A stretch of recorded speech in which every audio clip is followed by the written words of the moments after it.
प्रभू येशू ख्रिस्ताच्या नावात सर्व प्रियजनास प्रेमाचा सलाम. प्रभूचे आभार मानतो. प्रभूने पुन्हा एकदा आजच्या ह्या सुंदर दिवशी आमच्या सर्वांची तरतूद केली आणि त्याचं वचन ऐकण्याकरिता आम्हा सर्वांना या ठिकाणी वेगवेगळ्या परिस्थितीतून घेऊन आलेला आहे. आपल्या आजच्या ह्या अभ्यासक्रमाला सुरू करूया. सुरू करत असताना जसं अंकल बोलत होते की नाही, कोणतं पहिलं दुसरं तिसरं, ठीक आहे. तर हे आठवणीत राहणं खूप कठीण आहे, परंतु जसे ब्रदर म्हणाले आम्ही त्याचा सराव ज्यावेळेस करू, नियमित त्याचा अभ्यास करू, तर ह्या गोष्टी आमच्या लक्षात राहतील. हे सगळे कोर्सेस मी पण वैयक्तिकरित्या केलेले आहेत.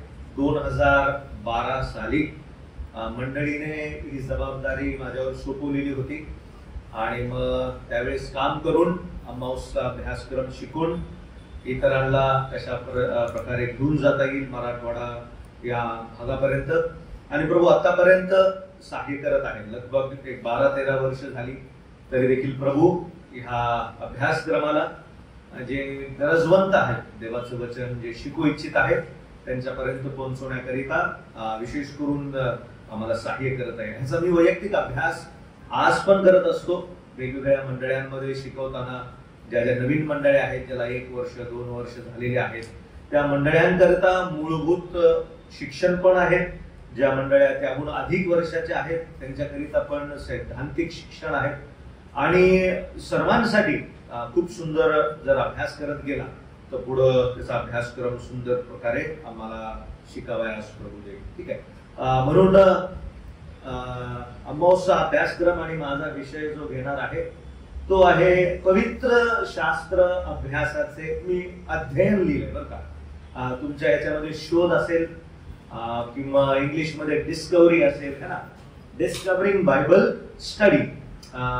पवित्र शास्त्र बायबल ह्याचा अभ्यास कसा करायचा, त्याची पद्धती काय आहे आणि म्हणून त्याचं अध्ययन कसं करायचं, तो विषय आम्ही आमच्या ह्या किंवा प्रभूने जी मला दिलेली जबाबदारी आहे ते पाहण्याकरिता प्रभू सहाय्य करू. खूप सुंदर विषय आहेत, सगळे विषय सुंदर आहेत. ठीक आहे. आणि हा पण विषय जो आहे पवित्र शास्त्र, आम्हाला ह्या सत्रांमध्ये खूप मोठा भाग पाहायचा आहे. तुमचं टेक्स्ट बुकच खूप मोठं आहे. तुम्ही जर पाहायला गेलं तर त्याच्यातले एक शब्द, पण माझी विनंती राहील इंग्लिश पण सोबत असू द्यावा. ठीक आहे. तुम्ही जर त्याचा अभ्यास कराल तर तुम्हाला स्वतः वैयक्तिकरित्या खूप मदत भेटेल. खूप सुंदर प्रिंट आउट देखील काढलेले, जेणेकरून तुम्ही बाजू नोट्स लिहू शकता. तिथं जर नोट्स लिहिले तर तुम्हाला सोपं पण जाईल आणि ते पुस्तक कायमस्वरूपी तुमच्या जवळ राहील. ठीक आहे. पूर्ण आपला अभ्यासक्रम आहे 4था आणि विशेष करून आमचा धडा असणार आहे धडा पहिला, पवित्र शास्त्र अभ्यासाचा परिचय किंवा शोध. ठीक आहे. त्याला आम्ही म्हणतो शोध म्हणूया किंवा अध्ययन म्हणूया, डिस्कवरिंग द बायबल स्टडी. हा आमचा पहिला काय असणार आहे, धडा असणार आहे. आता ह्यामध्ये सुरू करण्याच्या अगोदर तुमच्या समोर एक छोटीशी आउटलाईन ठेवतो, म्हणजे तुम्हाला पण समजेल की आम्ही काय काय शिकणार आहोत. ठीक आहे. काय आहे हेडिंग, या अभ्यासक्रमात आम्ही काय शिकणार आहोत.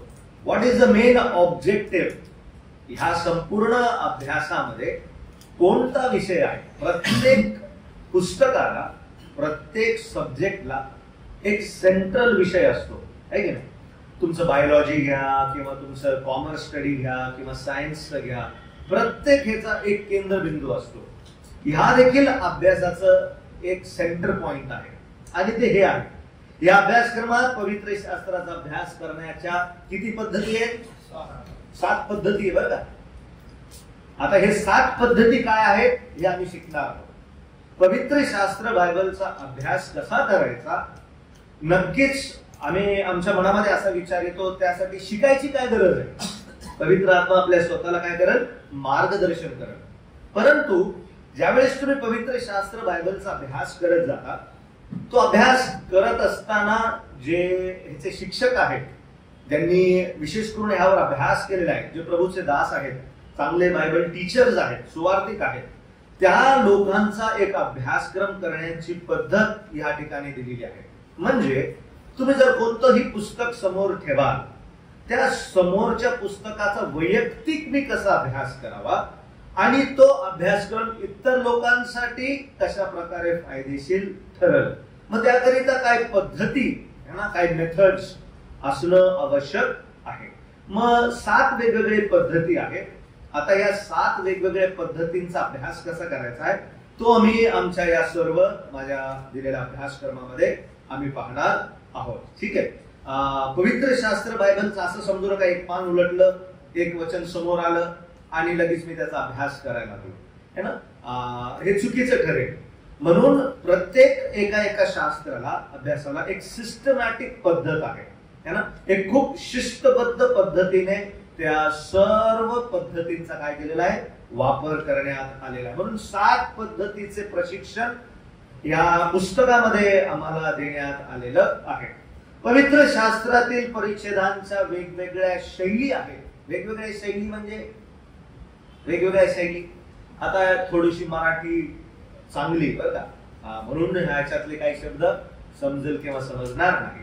याचा अर्थ असा आहे, पवित्र शास्त्र बायबलमध्ये वेगवेगळे भाग आहेत, सेक्शन्स आहेत, आहे की नाही. आणि त्या प्रत्येक भागाचा, त्या प्रत्येक सेक्शनचा वेगवेगळा अभ्यास करण्याची शैली आहे, पद्धत आहे, एक स्टाईल आहे आणि ते आम्हाला शिकायचं आहे. या 7 पद्धतीचे लागूकरण करून देवाचे वचन स्वतः समजण्यास मदत होते व त्याचे लागूकरण आपणास व इतरांसाठी फायदेशीर होते. आता 1 मिनिट थांबतो. समजलं काय विषय? नाहीतर काय होईल, मी बडबड बडबड करत जाईल, तुम्ही ऐकत जाताना थोड्या वेळेत काय येईल, झोप येईल. आपला विषय कळाला काय, बायबलचा अभ्यास कसा करायचा, है ना. सोपं. त्याच्या किती पद्धती आहे? 7 पद्धती आहे. आता जास्त पण असू शकतात. आता ह्या लेखकाने 7 पद्धती ठेवल्या. काही लेखक 10 ठेवतात, काही लेखक 12 ठेवतात. ठीक आहे. परंतु ह्या बेस किंवा मूलभूत असणाऱ्या पद्धती आहेत. आता एक प्रश्न विचारतो सुरू करण्याच्या अगोदर. विचारू. पवित्र शास्त्र बायबल आम्ही पाहिलं नाही, हे काय पाहिलं, परिच्छेदांच्या वेगवेगळ्या काय आहेत. परिच्छेद म्हणजे काय, पॅराग्राफ्स. व्हेरी गुड, पॅराग्राफ्स, आहे की नाही. आता वेगवेगळ्या पॅराग्राफ मध्ये वेगवेगळा स्टाईल आहे.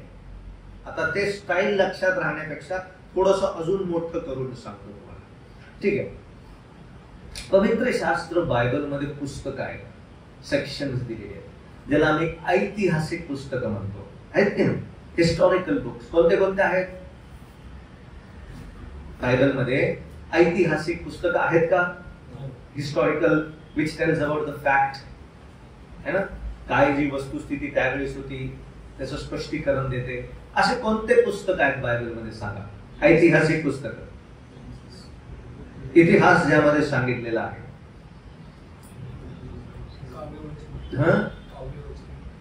इतिहास आहे. व्हेरी गुड, चांगला अटेंड केला ब्रदरने, है ना. पण मी त्यावरती येणार आहे. ठीक आहे. ऐतिहासिक, ऐतिहासिक म्हणजे ज्याच्यामध्ये हिस्ट्री आहे. हिस्ट्री, पहिले शमूएल, दुसरे शमूएल, पहिले इतिहास, दुसरे इतिहास, प्रेषितांची कृत्ये, हे सगळे काय आहे? हे सगळे ऐतिहासिक पुस्तकं आहेत. नवीन कराराचं ऐतिहासिक पुस्तक तुम्हाला पाहायला मिळतं, प्रेषितांची कृत्य आहे. जुन्या करारामध्ये पण तुम्हाला सृष्टीचा इतिहास, उत्पत्तीचं पुस्तक असू द्या किंवा इस्रायलाचा संपूर्ण वृत्तांत, पहिले इतिहास, दुसरे इतिहास, राजांचा संपूर्ण इतिहास, पहिले राजे, दुसरे राजे, शास्त्रींचा इतिहास. तर असे काही ऐतिहासिक काय आहेत, पुस्तक आहेत. तर या ऐतिहासिक पुस्तकांचा अभ्यास कसा करायचा समजलं. त्याची काहीतरी मेथड आहे. सगळेच मेथड, सगळेच पद्धत तिथं लावून चालणार नाही. ठीक आहे. दुसरी, काही पुस्तकं काव्यांच्या स्वरूपामध्ये आहेत. आता ब्रदर जसे म्हणले काव्यात्मक, पोयम्स. कोणते कोणते? गीतरत्न, अजून नीतिसूत्रे, अजून सगळ्यात मोठं कोणतं आहे? स्तोत्रसंहिता. मग स्तोत्रसंहिता असेल, नीतिसूत्र असेल, गीतरत्न असेल, है ना. अजून कोणते नवीन करारात आहे का? काव्यात्मक पुस्तक नवीन करारामध्ये आहे का? आहे का? बोला ना, हा का नाही? नाहीये, आहे की नाही. परंतु तुम्हाला काही प्रगटीकरणाच्या पुस्तकामध्ये काही एक गाणं पाहायला मिळेल, आहे का? मोशेचे गीत. कोणते गीत? मोशेचे गीत, है ना? मग असे जे काव्यात्मक भाग आहेत, असे जे पुस्तक आहेत, मग त्याला कसा अभ्यास करायचा आहे ते आम्ही पाहणार आहोत. ठीक आहे. ऐतिहासिक झाले, काव्यात्मक झाले, असे अनेक वेगळे वेगळे काय आहेत पुस्तक आहेत. आणि ह्या पुस्तकांना हाताळण्यासाठी 7 पद्धत कोणती आहे त्याचा आम्हाला काय करायचा आहे? वापर करायचा आहे. आता काय होतं, त्याचा अभ्यास करताना कन्फ्युजिंग होतं. पद्धती सारख्याच आहेत, समजलं का? पण त्याला इथं लागूकरण करायचं का इथं लागूकरण करायचं ते थोडं काय आहे, कठीण आहे. म्हणून आम्हाला ते शिकण्याची काय आहे, गरज आहे. समजलं आमचा काय अभ्यासक्रम आहे? सब्जेक्ट कळाला. अभ्यास कसा करायचा? कशाचा? कशाचा? पवित्र शास्त्राचा. ठीक आहे. बायबलचा अभ्यास कसा करायचा हा आमचा विषय आहे. किती पद्धती आहेत? 7 पद्धती आहेत. बेसिक गोष्टी लक्षात ठेवा. ठीक आहे. सुरू करण्याअगोदर अजून एक महत्वाची गोष्ट, ज्या वेळेस आम्ही नेहमी म्हणतो पाऊलाला तिमत्य पाहिजे आणि तिमत्याला कशाची गरज आहे? पाऊलाची गरज आहे. जुन्या करारामध्ये ज्यावेळेस मोशेचा कालावधी संपत आलेला होता, लगभग मोशेने 40 वर्ष प्रभूची काय केली, देवाची काय केली, सेवा केली. 40 वर्ष सेवा केल्यानंतर ज्यावेळेस मोशेचा कालावधी समाप्त होत होता त्यावेळेस देवाने त्याच्या समोर कोणाला उभं केलं? यहोशवाला उभं केलं. यहोशवाला ज्यावेळेस उभं केलं त्यावेळेस मोशेने त्याला ताकीद दिली की नाही, है ना? उजवीकडे डावीकडे पाहू नको. देवाचं वचन काय कर, त्याच्या उजवीकडे बाजूकडे काय करू नकोस, पाहू नको. त्याचं अध्ययन कर, त्याचं मनन कर, म्हणजे जाशील तिथे तुझा मार्ग काय होईल, यशस्वी होईल, है की नाही? मोशेने ही जबाबदारी यहोशवा आणि इस्रायल लोकांवर सोपवली. यहोशवाने ती जबाबदारी तो पुढे घेऊन गेला. नवीन करारामध्ये देखील आम्हाला पाहायला मिळतो पाऊलाने ही जबाबदारी कोणावर सोपवली? तिमोथेवर. वाचूया आम्ही एक भाग वाचूया. 2 तिमोथी याचा अध्याय 2. 2 तिमोथी याचा अध्याय 2 आणि वचन 14 आणि 15. बघा, शीर्षकच दिलेला आहे, देवाला पटलेला काम करी. बेस्ट. कशा प्रकारे मी एक काम करी म्हणून देवासमोर स्वतःला सादर करू शकेल. पटलेला, देवाला पटलेला. माणसांना दुसरी गोष्ट, पण कोणाला पटलेला? देवाला. 2 तिमोथी 2 अध्याय 14 आणि 15 वचन लक्षपूर्वक वाचूया. तू ह्या गोष्टींची त्यांना काय करून दे? आठवण करून दे. त्यांना प्रभू समोर निक्षून सांग की शब्दयुद्ध करू नका, ते कशाच्याही उपयोगी न पडता ऐकणाऱ्यांच्या नाशास काय होते. म्हणजे काय शब्दयुद्ध? शब्दयुद्ध म्हणजे शास्त्राचाच एखादा भाग घ्यायचा आणि त्याच्यावर काय करत बसायचं, विनाकारण वादविवाद करत बसायचं. ठीक आहे. तर ते नाशास कारणीभूत होतो ज्यावेळेस आम्ही अननेसेसरी छोट्या छोट्या शब्दांवर, गोष्टींवर काय करतो, मतभेद करतो किंवा भांडण करतो. 15 वचन बघा, तो आमचा मुख्य विषय आहे. तू सत्याचे वचन नीट सांगणारा, लाज वाटण्यास कसलेही कारण नसलेला, देवाच्या पसंतीस उतरलेला कामकरी असा स्वतःला काय कर, सादर करण्याचा होईल तितके काय कर, प्रयत्न कर. होईल तितके तू प्रयत्न कर, है ना? एक चांगला कामकरी म्हणून. एक चांगला कामकरी म्हणून कशा प्रकारे मी देवाच्या वचनाचा अभ्यास करू शकतो. ठीक आहे. आमच्या आजच्या ह्या विषयाला समोर ठेवून समजणं, जुन्या करारामध्ये यहोशवाला मोशेने सांगितलं, नवीन करारामध्ये तिमोथेला कोणी सांगितलं? पाऊलाने सांगितलं. तरुण तिमोथी होता.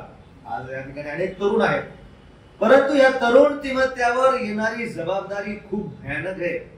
हे पत्र ज्यावेळेस तुम्ही वाचाल ना तरुणांना, तुम्ही घाबरून जाता. पाऊलाने तिमोथ्याच्या समोर कशा प्रकारे येऊन ठेपणारी संकटे समोर ठेवली. कसं बरं? ज्यावेळेस तुम्ही एक पान पलटवाल, 3रा अध्याय बघा, 3रा अध्याय, आणि बघा बरं तिथं काय लिहिलेलं हेडिंग, जवळ. हा वाचा. जवळ येऊन ठेपलेली संकटे. पाऊल कोणाला सांगत आहे? पाऊल तिमोथेला सांगत आहे. येणारं संकट खूप भयानक आहे. आता लोकांना वाटतं हे संकट म्हणजे शेवटल्या काळाचं चित्र आहे. ठीक आहे, मंडळीला शेवटल्या काळाचं काही चिन्ह देण्यात आलेले नाही, है ना. मंडळीबद्दल कोणतंही चिन्ह चमत्कार मंडळीसाठी नाही, म्हणून त्याला विश्वासणारे म्हणतात, है ना. चिन्ह चमत्कार वाल्यांना विश्वासणारे म्हणत नाही. 3रा अध्याय 1 वचनामध्ये बघा, शेवटल्या काळी, बघा आता इथं शब्द दिलेला आहे, पहिलाच शब्द, शेवटल्या काळी कठीण दिवस येतील. हे काय कर? आता सांगा, कधीपासून सुरुवात झाली शेवटल्या काळाची? माहितीये तुम्हाला?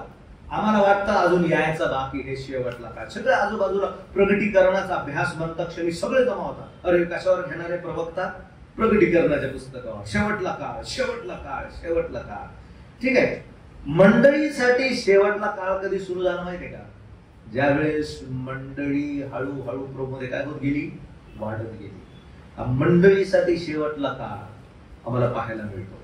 मंडळीमध्ये येऊन ठेपणारी संकटी आहे, भयानक आहे. तुम्ही म्हणून त्याच्यामध्ये सांगेल तुम्हामधून काही, तुम्हामधून काय असे असते. मंडळीसाठी दिलेलं खूप मोठं काय आहे या ठिकाणी सांगून ठेवण्यात आलेलं आहे. मंडळीमध्ये शेवटला काळ आणि शेवटल्या काळाचा स्वभाव आलेला आहे. सुरुवात झालेली आहे मंडळीकरिता त्या काळाची. म्हणून तिमोथेच्या समोर एक खूप मोठं आव्हान आहे. देवाच्या वचनाचा काय करायचा? अभ्यास करायचा.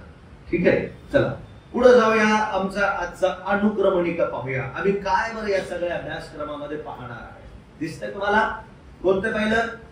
पवित्र शास्त्र अभ्यासाचं अध्ययन किंवा शोध, पहिला विषय आमचा. ठीक आहे, दुसरं काय आहे? पवित्र शास्त्र अभ्यासाच्या मूलभूत गोष्टींचं अध्ययन करणं. हा दुसरा चॅप्टर आहे, दुसरा धडा आहे, किंवा बेसिक्स शिकायचे ते. तिसरं, संपूर्ण पवित्र शास्त्र एकच कथा आहे, ह्याचं काय करायचं? अध्ययन किंवा ह्याचा शोध. त्याचा अर्थ एकच गोष्ट आहे या संपूर्ण बायबलमध्ये. काय आहे? एकच एक गोष्ट एक कथाच्या स्वरूपामध्ये आमच्या समोर ठेवण्यात आलेलं आहे. ठीक आहे, त्याला वेगवेगळे कथा म्हणून पाहता येणार नाही. It is one Bible, is a one story book. एक खूप मोठी कथा आहे. आता तो मराठीत शब्द कथा म्हणून सांगितलेला आहे, परंतु तो खरा शब्द पाहिजे घटना आहे ना. वस्तुस्थिती असणारी घटना, एक मोठी स्टोरी म्हणून आमच्या समोर ठेवण्यात आलेली. कोणती ती स्टोरी? मनुष्य पतन पावला आणि या पतन पावलेल्या मनुष्याला वाचवण्यासाठी या जगात कोणाला? प्रभू येशू ख्रिस्त. आणि ही अशा प्रकारे मोठी स्टोरी आहे. उत्पत्तीचे पहिले काय अध्याय, प्रगटीकरणाचे शेवटले काय अध्याय. हे कशा प्रकारे इथं हरवलं, इथं आम्हाला काय झालं? प्राप्त झालेलं आहे. म्हणून याला बिग स्टोरी अशा प्रकारे पाहण्यात येते.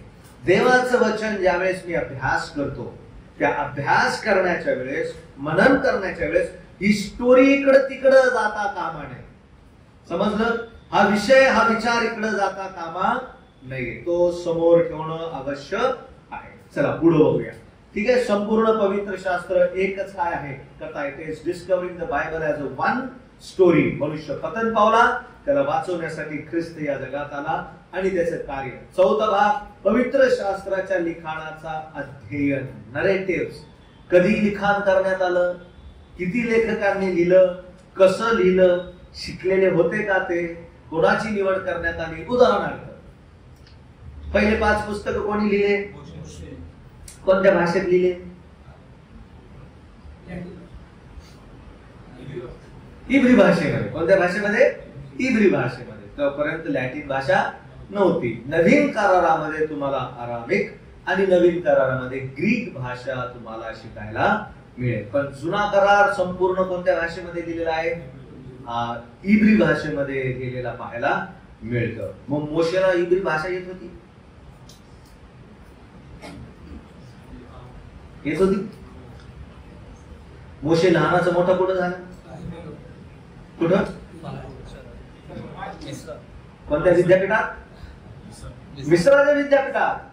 It was university of Egyptians. त्याच्याबद्दल सांगण्यात आलेलं आहे. कसा होता तो? त्या विद्यापीठामध्ये सगळ्यात ज्ञानशूर असलेला, भाषांमध्ये विद्या पारंगत असलेला असा मोशे होता. म्हणजे याचा अर्थ मिस्रामध्ये असताना देखील मिस्री भाषा तर बोलला, परंतु तू इब्री भाषा विसरला नाही.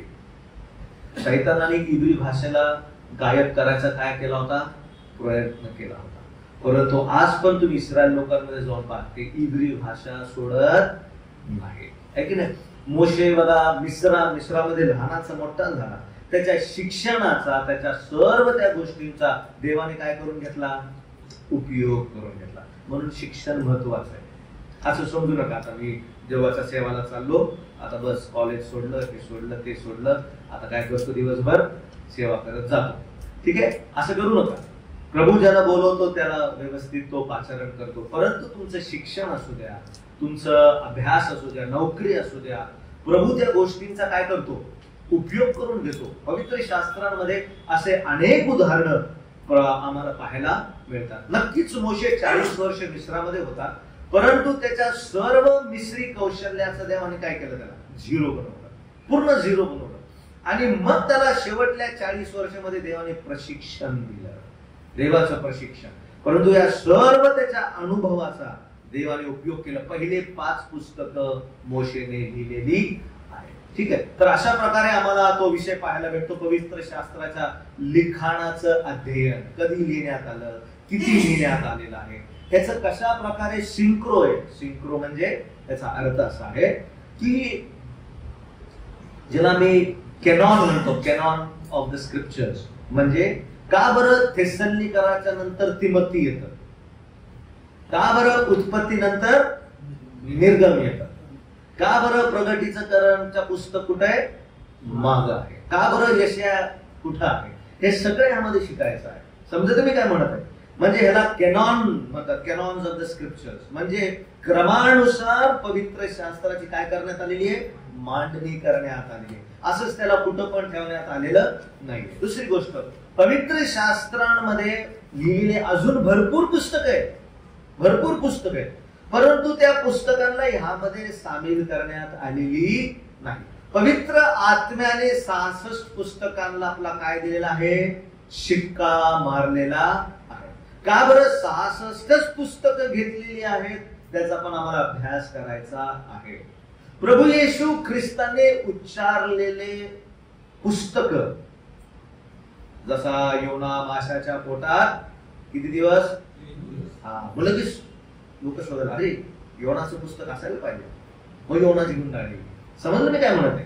प्रभू येशू ख्रिस्ताने किंवा संदेश त्यांनी ज्या ज्या पुस्तकांचं काय केलेलं आहे, कोटेशन केलेलं आहे, बोललेलं आहे, त्याचा या ठिकाणी काय पाहिजे, पुरावा पाहिजे. अशा प्रकारे हा कॅनॉन ऑफ द स्क्रिप्चर्स आम्हाला पाहायला मिळतो. ह्याला अजून आम्ही सविस्तर ह्याच्यामध्ये पाहणार आहे. समजलं, समजलं.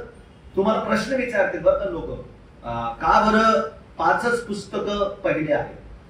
मग यशाया हा संदेष्टा कोणाच्या राजाच्या कालावधीमध्ये होता, इर्मया संदेष्टा कोणाच्या राज्याच्या कालावधीमध्ये होता. समजलं. मग ते समजणं गरजेचं आहे मला. ज्यावेळेस दावीद राजा राज्य करत होता त्यावेळेस कोणता संदेष्टा होता, दानियल होता, एस्केल होता, फक्त नातानच होता का. ज्यावेळेस दानियल होता त्यावेळेस कोणता संदेष्टा होता, ऍक्च्युअली दानियल पण संदेष्टा होता, पण अजून कोण होता हे पाहणं गरजेचं. संदेष्टे गुलामगिरीमध्ये होते का, संदेष्टांनी गुलामगिरीमध्ये काय लिहिलेलं आहे का, हा सर्व भाग आम्हाला कुठं पाहायचा आहे, डिस्कवरिंग द बायबल नरेटिव्ह. ठीक आहे, पुढे बघूया. है ना, मी का बरं हे बोलायला लागलो, जेणेकरून तुम्हाला वाचण्यासाठी अजून कसं होईल ते इंटरेस्टिंग होईल, म्हणून थोडा वेळ द्यायला लागलो. पुढचं 5वं काय, पवित्र शास्त्रातील काव्याचं अध्ययन. काव्य जसं आता म्हणजे स्तोत्र संहिता, ठीक आहे, सॉंगच्या गीतांच्या स्तुतींच्या भागांच्या द्वारे मसीहा प्रस्तुत करण्यात आलेला आहे. ठीक आहे, तो पण यामध्ये विषय आम्ही पाहणार आहोत. भरपूर गोष्टी आहेत. रायमिंग ज्याला आम्ही म्हणतो, रायमिंग म्हणजे जमतं ना, पुढचं मागचं वरचं एकदम काय, जे गाणे आहे ना, त्या गाण्याला पर्टिक्युलर ट्यून दिलेली आहे. ठीक आहे, आता जे गाणे आम्ही गातो, ठीक आहे, अनेक जे गाणे आहेत ना, म्हणून आम्हाला इफिसकराच्या पत्रामध्ये पाहायला मिळतो, आत्म्याचे प्रेरणेने काय गा, गीते गा, है ना. आध्यात्मिक गायने ऐकलं असेल ना तुम्ही शब्द इफिस्कराच्या पत्रामध्ये. Spiritual songs. स्पिरिच्युअल सॉंग्स म्हणजे कोणते सॉंग्स? स्पिरिच्युअल सॉंग्स म्हणजे असे सॉंग्स ज्याला शास्त्राचा काय आहे, त्याच्यामध्ये शास्त्राचे शब्द आहेत. जर शास्त्राचे शब्द, आम्हाला जे गाणे गातात त्यांना खूप काळजी घ्यायची आहे एक शब्दांची. का बरं? ते जर चुकलं तर खूप मोठं, ज्याला मी ब्लॅस्फेमी म्हणतो. ब्लॅस्फेमी म्हणजे देवाच्या नावाची निंदा करणं असं होतं. आणि हे जास्तीत जास्त करून आता कशामधून होत चाललेलं आहे? गीतांमधून होत चाललेलं आहे. आता म्हणून शैतान काय करत आहे? गीतांना गडबड करायचा प्रयत्न करत आहे. म्हणून जुने लोक हिम्स म्हणायचे. काय म्हणायचे? हिम्स. हिम्स या शब्दाचा अर्थ असा आहे आध्यात्मिक शास्त्रावर असणारी गीते. आता एक गाणं आम्ही गातो, तेरा हो अभिषेक अमन के राजकुमार. आता हे गाणं व्यवस्थित आहे का स्क्रिप्चरली? हे आम्हाला तपासणं गरजेचं आहे ना. आता अभिषेक प्रभू येशू ख्रिस्ताचा युगानुयुग साठी काय करण्यात आलेला आहे? तो अभिषेक तसा आहे. पण गीतकार काय म्हणतो? तेरा हो अभिषेक, आहे की नाही? चुकीचं सिद्धांत म्हणून समोर आमच्या पुस्तकांमध्ये पण गाणं आहे. पण त्यानंतर अजून एक गाणं आहे, कोणतं? तेरी गाणं. काय आहे त्याच्यामध्ये चूक? पाप क्षमा जीवन देत आहे. पाप क्षमा करतो ना. आराधनेमध्ये ते गीत गाता येत नाही, त्याची काळजी घ्यायची. ठीक आहे. आता तो विषय दुसरा. का बरं आराधनेमध्ये ते गीत घ्यायचं किंवा घ्यायचं नाही? आता दुसरं एक गीत आहे ज्याला आम्ही म्हणतो गडही रा सो रहे थे. कोणतं गाणं आहे ते? आया मसी दुनिया में तू पापियों को. त्याच्यामध्ये ते शब्द वापरलेला. कोणते शब्द? गडरिया रात क्या कर रहे थे? सो रहे थे. बाइबल मध्ये सांगितले ते सो नहीं रहे थे, वो क्या कर रहे थे? जाग रहे थे. म्हणून असे अनेक गीत जे आम्ही आराधनेमध्ये गातो, है ना, त्याचा अभ्यास करणं गरजेचं आहे. काव्याच्या स्वरूपामध्ये जर देवाने त्याचं वचन दिलेलं आहे, है ना, याचा अर्थ पवित्र शास्त्र बायबलमध्ये काव्याला खूप मोठी जागा देण्यात आलेली. खूप मोठी जागा, खूप जास्त जागा देण्यात आलेली. सॉंग्स आणि स्तुती, है ना. परंतु ते आम्हाला त्याप्रमाणे गाणं अवश्य आहे. आणि आजकालची जी बाहेर जी गीतं आहेत, ह्या गीतांकडे थोडं आमचं लक्ष असणं अवश्य. आता हे ज्या चाली राहायच्या, कोणतं चाल ह्या गाण्याला कोणतं चाल द्यायचं हे इस्रायल लोकांना माहिती आहे. म्हणून स्तोत्रांमध्ये तुम्हाला वरती चाली पाहायला मिळते. जर तुमच्याकडे मूळ भाषा असेल, बायबल असेल ना, तर तिथं चाल पण दिलेली आहे. ह्या चालीवर गायलेलं स्तोत्र. आता एक गाणं आहे, पर्वतों को देखूंगा मैं. ऐकलं गाणं आहे? कौन है मददगार मेरा, मेरा मददगार, असंच आहे काहीतरी गाणं, है ना. कहा से सहायता मिलेगी? 121 है की नाही? तो पर्वतों से सहायता मिलेगी. आता मराठीमध्ये तो जो वचन आहे ते मराठीमध्ये थोडस चूक दिलेलं आहे, म्हणजे भाषांतर त्याचं चुकलेलं आहे. म्हणून ते असं वाटतं की पर्वतों से मेरे को क्या मिलेगी? सहायता मिलेगी. नाही, त्याचं मूळ इंग्लिश मध्ये पण ते मिसप्रिंट झालेलं आहे, है ना. From when shall I receive the strength, असं तो शब्द आहे. पर्वतों से नहीं मिलेगा, पर्वत मुझे दे पाएगा क्या? पण त्या गाण्यामध्ये पर्वतों को देखूंगा मैं, कौन है मददगार मेरा. तर अशा गोष्टी आम्हाला पाहणं गरजेचं आहे. काव्याच्या स्वरूपामध्ये जर देवाने देवाच्या वचनाला समोर ठेवलेलं आहे, खरं सांगतो, ज्यावेळेस आम्ही गीतं गातो ना, ते जर आध्यात्मिक प्रेरणेने असेल, ते पुढच्या व्यक्तीच्या जीवनात काय करल? कार्य करल.